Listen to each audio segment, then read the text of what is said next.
114 stab wounds, 49 defensive wounds, 35 wounds to the head and neck, 29 to the back and shoulder, and 6 fatal wounds.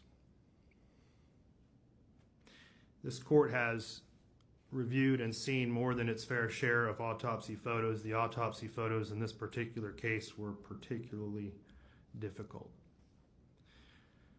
The 49 defensive wounds indicate that Tristan Bailey was conscious, that she was aware, and that she was doing everything she could to fend off this attack. She suffered a painful, horrifying death from someone that she trusted. Her screams were most likely stifled by her own suffocating lungs.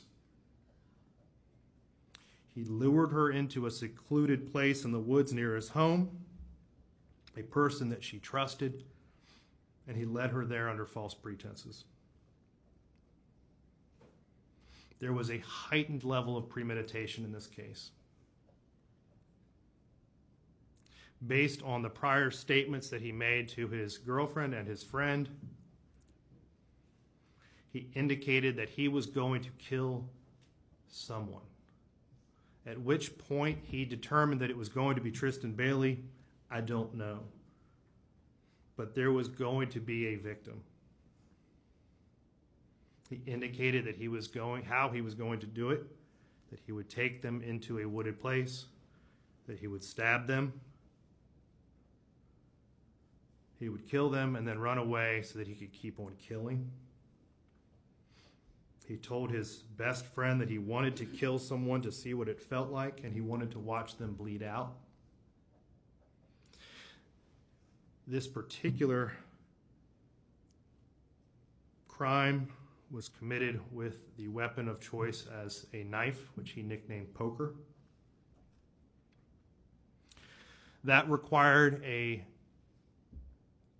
up-close, personal,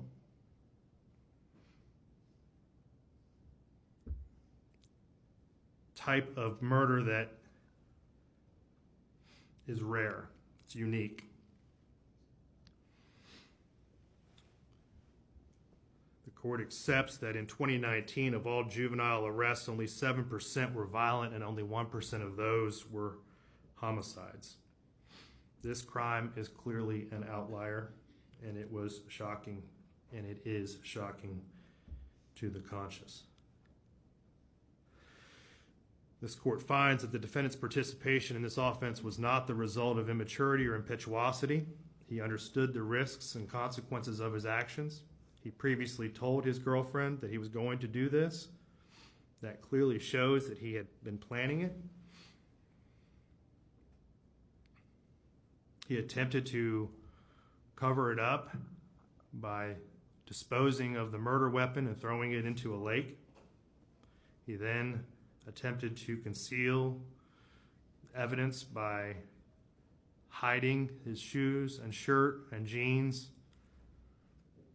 taking a shower, stealthily entering his home, and then the actions immediately after with the Snapchat videos in the back of the police car and the story that he made up about pushing her and her hitting her head, which was clearly refuted by the video evidence in this case.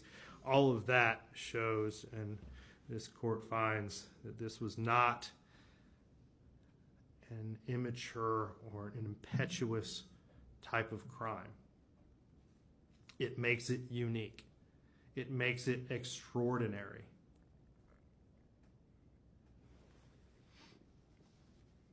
What is also very troubling is that this crime had no motive. This was not done out of greed. It was not done in retaliation, retribution, or revenge. It was not a crime of passion. It was not a crime that was committed because he felt rejected by her. It was not done in a fit of uncontrollable anger.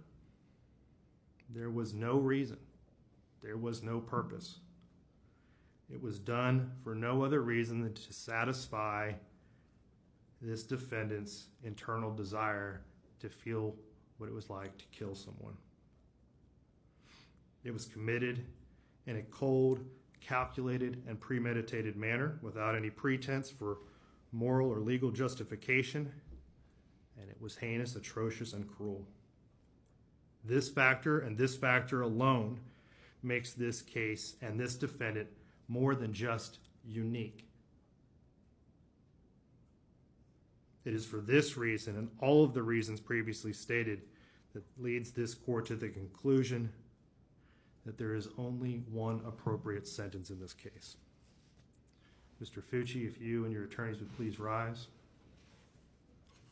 Counsel, is there any legal reason why this court cannot impose sentence at this time? No, sir. Mr. Fucci, having entered a plea of guilty to the crime of first-degree murder, I adjudicate you guilty of the premeditated first-degree murder of Tristan Bailey. I sentence you to life in prison. Because of your age, you are eligible for review of the sentence in 25 years. I order the Department of Corrections to notify you when you are eligible to apply for your review hearing. Madam Clerk, if you will please impose the minimum fines and court costs. Mr. Fucci, you have 30 days to appeal the legality of this court's sentence. If you wish to appeal but cannot afford an attorney, one will be appointed for you.